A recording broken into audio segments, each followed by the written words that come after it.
Power lunch stocks are higher across the board. And OPEC today cutting its full-year oil demand growth forecast for this year and next year. The group taking down the forecast by about 150,000 barrels per day. Now, that is less than 1% of total global daily demand, but it still does predict slightly slower growth. But is this a sign that OPEC and others are a little more concerned about the pop in electric cars and global economic growth generally? Another big story around oil, at $61 a barrel, will American oil producers slow down any new projects that they are considering?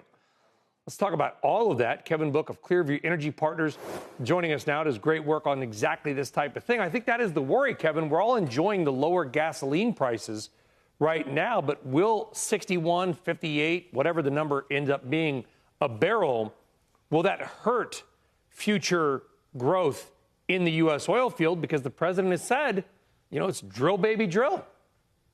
Brian, great to be here. It certainly can. So the Dallas Fed's April 4th survey said $61 a barrel, break even for new wells in the Permian. Okay, what if I put a 25% tariff on steel on top of that? Say we're 10% steel, 80% imported, those both assumptions. Now we're looking at another buck or so. And what does that mean? Well, it means that it's just that much harder to get those new wells drilled. And what do we know about the last price collapse? 10 to 29 weeks, sort of you go back the last 3 or 4 collapses in range between when the price drops and then the drilling starts to sustainably slow down. But then on the way back up, this most recent time, we saw rig counts about 1/3 as responsive to rising prices, trough to peak, as we did in the previous recovery.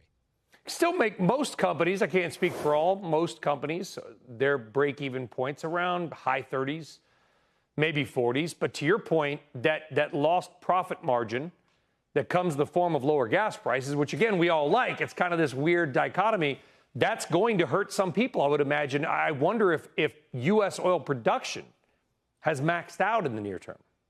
Well, there's the geological question, there's the economic question, and then there's the investor capital discipline question. And I think all of those things deserve some discussion. Geology, I think there's still room to grow. You hear that from executives in the shale patch, but some are starting to throw red flags on the sort of the prime real estate getting used up. An expectation, by the way, and I'm sure, Brian, you know this, going back 15 years, people said, well, yeah, eventually we're going to drill all the grade A zones. But then economically, the questions of demand headwinds and how quickly that can still drilling rigs, or for that matter, chill production. Did you, Kevin, did you see my interview from CERAWeek with Scott Sheffield, the former head of Pioneer? I didn't see your interview, but he is, of course, the person I was thinking of. Yeah, and that's why I jumped in, and no worries you didn't. I mean, Scott kind of just, he's a retired CEO now. He can say what he wants. And he said, yeah, we're probably going to run out of the best acreage, tier 1 acreage, in about 5 years, to your point. I mean, and, when he said that, I know it's kind of a wonky thing, but if you understand what he's saying, it's a big, I think BFD would be the proper term for that. Bringing forward demand, I think. That's it. That's what I meant. That's exactly what I meant. Yes, of course. It's a big deal. Yeah, of course. It is a big deal. So the rocks matter. Now, I think we should all be humble when we look at the way that we've improved our productivity.